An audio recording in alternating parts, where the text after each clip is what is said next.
Hello दोस्तों, राधे राधे। स्वागत है आपका हमारे चैनल में। आज मैं आपको जगन्नाथपुरी के महाप्रसाद की एक छोटी सी कहानी सुनाने जा रही हूँ। कहानी को पूरा ज़रूर सुनिएगा। एक बार की बात है जब नारद जी रोजाना भगवान विष्णु के दर्शनों के लिए वैकुंठ धाम जाते और भगवान के दर्शन करके वापस आ जाते। यही क्रम रोजाना चलता था। एक दिन नारद जी के मन में यह विचार आया कि काश मुझे भगवान का महाप्रसाद मिल जाए तो कितना अच्छा होगा। यही विचार करके वह माता लक्ष्मी जी के पास गए और आग्रह किया, माता, क्या आप मुझे भगवान का महाप्रसाद दिलवा दोगी? आपकी बड़ी कृपा होगी। मगर माता लक्ष्मी कहती हैं कि भगवान का प्रसाद मिलना इतना आसान नहीं है। उसके लिए भगवान की आज्ञा अत्यंत आवश्यक है। बिना भगवान की आज्ञा के मैं किसी को भगवान का प्रसाद नहीं दे सकती।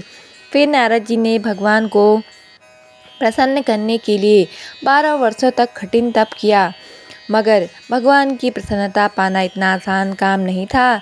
इतनी तपस्या करने के बाद भी नारद जी को प्रसाद नहीं मिला।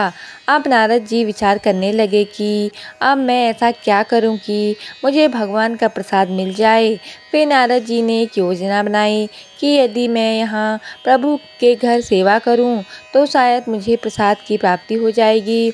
ऐसा विचार करके नारद जी ने एक स्त्री का रूप धारण किया। साड़ी पहनकर और श्रृंगार करके रोजाना रात को 2 बजे से 3 बजे के बीच भगवान दरबार में झाड़ू लगाते थे और पूरी सफाई रात के अंधेरे में ही करके चले जाते थे। ऐसा कई दिनों तक चलता रहा। यह सब देखकर लक्ष्मी जी हैरान हो जाती थी। इतनी सुबह सुबह कौन पूरा दरबार साफ करके जाता है, यह तो जानना ही पड़ेगा। एक दिन लक्ष्मी जी निश्चय करती हैं कि कोई है जो यहाँ आकर रोज सफाई करता है, मैं उसको छुप कर देखूंगी और फिर पकड़ लूंगी। इसलिए वह रात को ही पेड़ के नीचे छिप गई और खड़ी हो गई। फिर ठीक रोजाना के समय पर नारद जी स्त्री के रूप में साड़ी पहनकर वहां आए और भगवान के दरबार की सफाई करने लगे। नारद जी पूरी लगन के साथ सफाई करने में लगे हुए थे।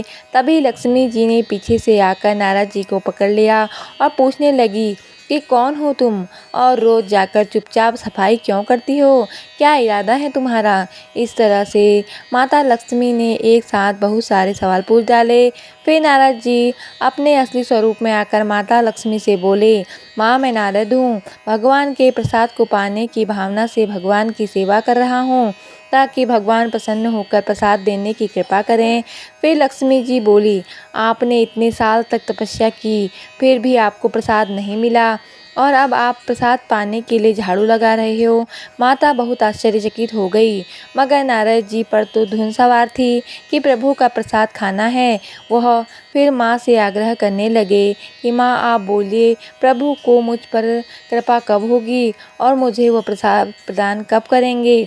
फिर माता लक्ष्मी जी नारायण भगवान विष्णु के पास गई और प्रभु से पूछा कि नारद जी आपके प्रसाद के लिए बहुत आग्रह कर रहे हैं, प्रभु कृपा करके आप उनकी विनती स्वीकार करो। फिर नारायण भगवान मुस्कुराए और बोले कि आप जाकर नारद जी के लिए 5-6 प्रकार का भोजन तैयार करो। फिर माता लक्ष्मी जी भगवान की आज्ञा पाकर भगवान विष्णु जी का प्रसाद तैयार करने लगी। 5-6 प्रकार के व्यंजन बनाती हैं और फिर उनका भगवान श्री कृष्ण जी को भोग लगाती हैं। भगवान ने थोड़ा प्रसाद खाकर बाकी का प्रसाद नारद जी को देने के लिए कहा। तब माता लक्ष्मी जी ने प्रभु की आज्ञा से नारद जी को भगवान का प्रसाद दिया। नारद जी बहुत ही अधिक प्रसन्न हुए और बहुत ही चाव से पूरा प्रसाद खा लिया।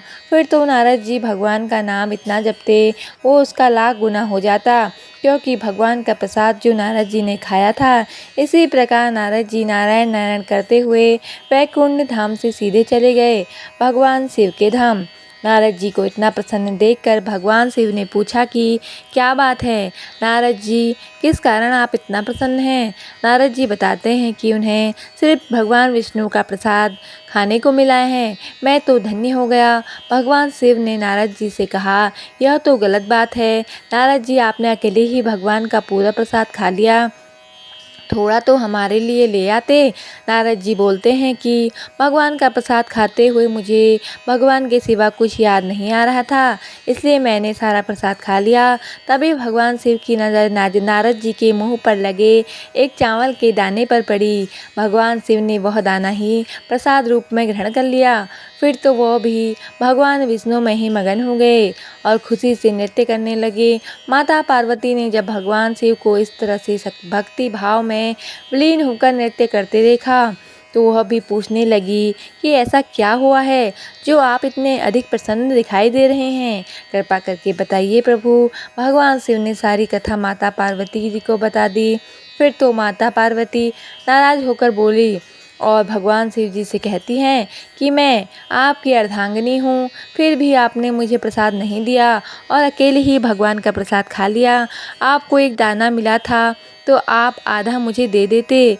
माता पार्वती जी नाराज होकर बैकुंठ धाम प्रभु विष्णु जी के पास जाकर उनसे लड़ने लगी। उन्होंने कहा कि आपने मुझे अपना प्रसाद नहीं दिया और नारद जी और भगवान शिव को तो प्रसाद मिल गया, सिर्फ मुझे ही नहीं मिला। फिर भगवान माता लक्ष्मी जी से कहते हैं कि आप फिर से भोजन बनाइए और फिर वह प्रसाद माता पार्वती जी को भी प्रदान करिए।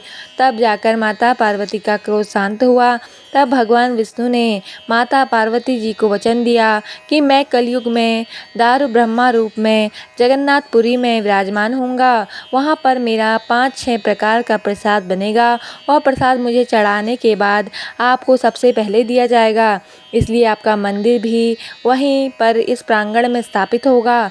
वहाँ पर आपका नाम माता विमला देवी के नाम से प्रसिद्ध होगा और सभी लोग आपकी पूजा करेंगे। आपको प्रसाद चढ़ाने के बाद वह प्रसाद महाप्रसाद बन जाएगा। उसके बाद ही सबको वितरित किया जाएगा।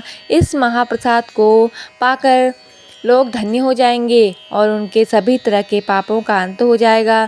तो आपने देखा कि भगवान का वह महाप्रसाद पाने के लिए देवताओं को भी बहुत तप करना पड़ता है। तो ये थी दोस्तों भगवान जगन्नाथपुरी के महाप्रसाद की कहानी। तो आपको कथा कैसी लगी कमेंट करके ज़रूर बताएं और हमारे चैनल पर नए हैं तो सब्सक्राइब कर दीजिए। ऐसी ही आध्यात्मिक और ज्ञानवर्धक कहानियाँ सुनने के लिए धन्यवाद। जय माता दी।